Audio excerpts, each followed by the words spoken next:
We had a chance to speak today with the new head of Maui's Emergency Management Agency. Howard Dashefsky conducted the interview and joins us now from Maui. Good evening, Howard. Aloha to you, Joe. Darryl Oliveira is no stranger to disasters, and that's why he's already concerned about this. He talked about those red flag warnings. Fields like this are frightening, but he understands it. He was with the Big Island Fire Department for 31 years. He was the chief for 9, and then he took over as head of Big Island Civil Defense. Darryl Oliveira has led Hawaii County through it all, from fires to hurricanes and, of course, volcanic eruptions. But like everybody else, nothing could have prepared him for what happened here on Maui. Watching it play out on the media, it was just unbelievable to see how it was evolving, how quickly it was evolving. And then obviously the magnitude, when you look at the amount of just devastation out there, the obviously evidence of what people were trying to do with cars parked on the side or even in the roads, how they're trying to get out.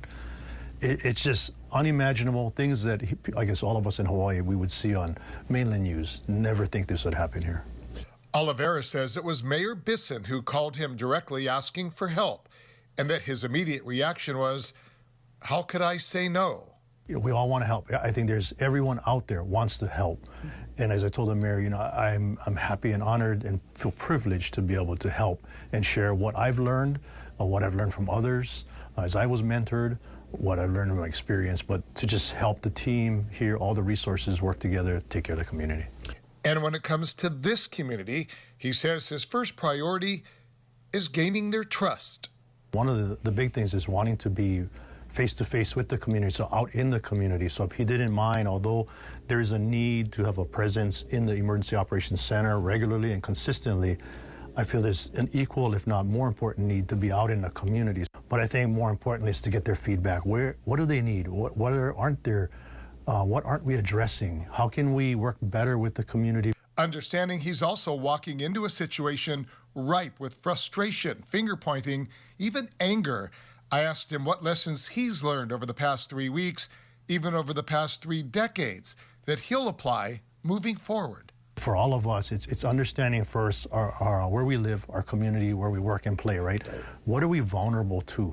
So having a good understanding of the threats and hazards that we're vulnerable to, having a better understanding and a working knowledge of, okay, what do I do as an individual, as an organization, to be prepared for that, and what is going to be our reaction and response?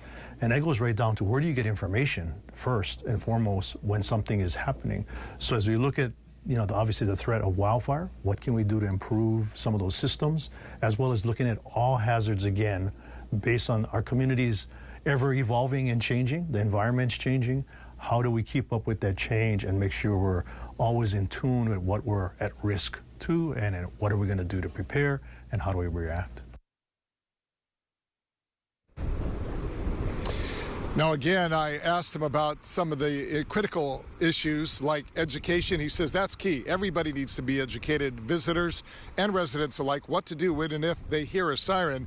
And again, with this dry situation like this, he said the key right now is that everybody needs to be on their toes. Everybody needs to be prepared and make sure that the area around you, if possible, is not dry like this. Be ready to move if something happens. I'm Howard Dashefsky reporting live in Kahului, Maui. Joe, we're going to send it back to you in Honolulu. All right, thanks, Howard.